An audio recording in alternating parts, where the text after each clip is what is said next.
kita semua. PBB. Tahun ini genap 75 tahun usia PBB. 75 tahun yang lalu PBB dibentuk agar perang besar, Perang Dunia Kedua tidak terulang kembali.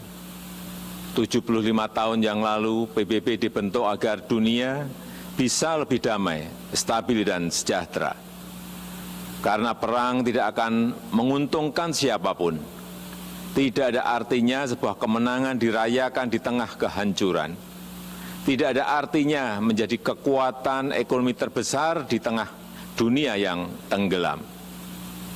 Pimpinan sidang yang terhormat, di usia PBB yang ke-75 ini, kita patut bertanya, apakah dunia yang kita impikan tersebut sudah tercapai? Saya kira jawaban kita sama, belum. Konflik masih terjadi di berbagai belahan dunia. Kemiskinan dan bahkan kelaparan masih terus dirasakan. Prinsip-prinsip piagam PBB dan hukum internasional kerap tidak diindahkan, termasuk penghormatan terhadap kedaulatan dan integritas wilayah. Kita semua prihatin melihat situasi ini. Keprihatinan kita menjadi semakin besar di saat pandemi COVID-19 ini. Di saat seharusnya kita semua bersatu padu, bekerja sama melawan pandemi, yang justru kita lihat adalah masih terjadinya perpecahan dan rivalitas yang semakin menajam. Padahal kita seharusnya bersatu padu, selalu menggunakan pendekatan win-win pada hubungan antar negara yang saling menguntungkan. Kita tahu dampak pandemi ini sangat luar biasa, baik dari sisi kesehatan maupun sosial ekonomi. Kita juga paham virus ini tidak mengenal batas negara. No one is safe until everyone is. Jika perpecahan dan rivalitas terus terjadi, maka saya khawatir pijakan bagi stabilitas dan perdamaian yang lestari akan goyah atau bahkan akan sirna. Dunia yang damai, stabil dan sejahtera semakin sulit diwujudkan. Yang mulia, tahun ini Indonesia juga merayakan kemerdekaan yang ke-75 tahun. Dan sudah menjadi tekad kami, Indonesia terus berkontribusi bagi perdamaian dunia sesuai amanah konstitusi. Indonesia akan terus memainkan peran sebagai bridge builder, sebagai bagian dari solusi. Secara konsisten, komitmen ini terus dijalankan Indonesia, termasuk saat Indonesia duduk sebagai anggota Dewan Keamanan PBB. Spirit kerjasama akan selalu dikedepankan Indonesia, spirit yang menguntungkan semua pihak tanpa meninggalkan satu negara pun. No one, no country should be left behind.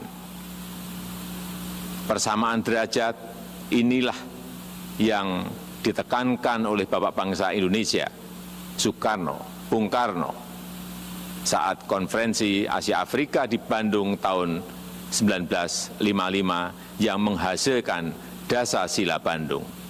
Hingga kini prinsip Dasar-Sila Bandung masih sangat relevan, termasuk penyelesaian perselisihan secara damai, pemajuan kerjasama, dan penghormatan terhadap hukum internasional. Palestina adalah satu-satunya negara yang hadir di konferensi Bandung yang sampai sekarang belum menikmati kemerdekaannya. Indonesia terus konsisten memberikan dukungan bagi Palestina untuk mendapatkan hak-haknya. Di kawasan kami sendiri bersama negara-negara ASEAN lainnya, Indonesia terus menjaga Asia Tenggara sebagai kawasan yang damai, stabil, dan sejahtera. Pada hari jadinya yang ke-53, 8 Agustus 2020 yang lalu, ASEAN kembali menegaskan komitmennya untuk terus menjaga perdamaian dan stabilitas kawasan. Spirit kerjasama dan perdamaian inilah yang kemudian didorong Indonesia ke kawasan yang lebih luas, kawasan Indo-Pasifik melalui ASEAN Outlook on the Indo-Pacific. Yang mulia, melihat situasi dunia saat ini, izinkan saya menyampaikan beberapa pemikiran. Yang pertama, PBB harus senantiasa berbenah diri, melakukan reformasi, revitalisasi, dan efisiensi. PBB harus dapat membuktikan bahwa multilateralism delivers, termasuk pada saat terjadinya krisis. PBB harus lebih responsif dan efektif dalam menyelesaikan berbagai tantangan global. Dan kita semua memiliki tanggung jawab untuk terus memperkuat PBB, agar PBB tetap relevan dan semakin kontributif sejalan dengan tantangan zaman. PBB bukanlah sekedar sebuah gedung di kota New York, tapi sebuah cita-cita dan komitmen bersama seluruh bangsa untuk mencapai perdamaian dunia dan kesejahteraan bagi generasi penerus. Indonesia memiliki keyakinan yang tidak tergoyahkan terhadap PBB dan multilateralisme. Multilateralisme adalah satu-satunya jalan yang dapat memberikan kesetaraan. Kedua, kolektif global leadership harus diperkuat. Kita paham bahwa dalam hubungan antar negara, dalam hubungan internasional, setiap negara selalu memperjuangkan kepentingan nasionalnya. Namun, jangan lupa, kita semua memiliki tanggung jawab untuk kontribusi menjadi bagian dari solusi bagi perdamaian, stabilitas, dan kesejahteraan dunia. Disinilah dituntut peran PBB untuk memperkokoh kolektif global leadership.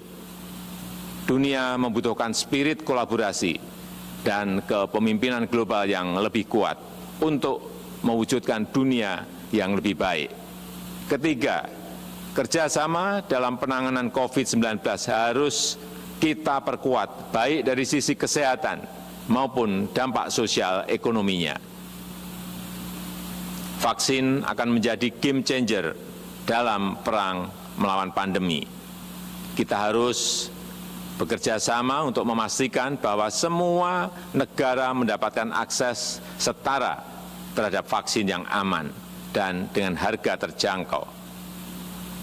Untuk jangka panjang, tata kelola ketahanan kesehatan dunia harus lebih diperkuat.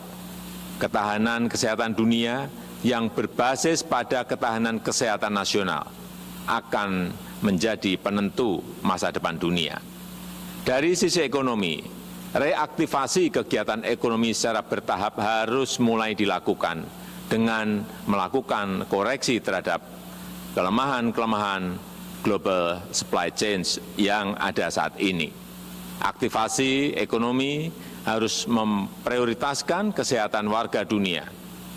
Dunia yang sehat, dunia yang produktif harus menjadi prioritas kita.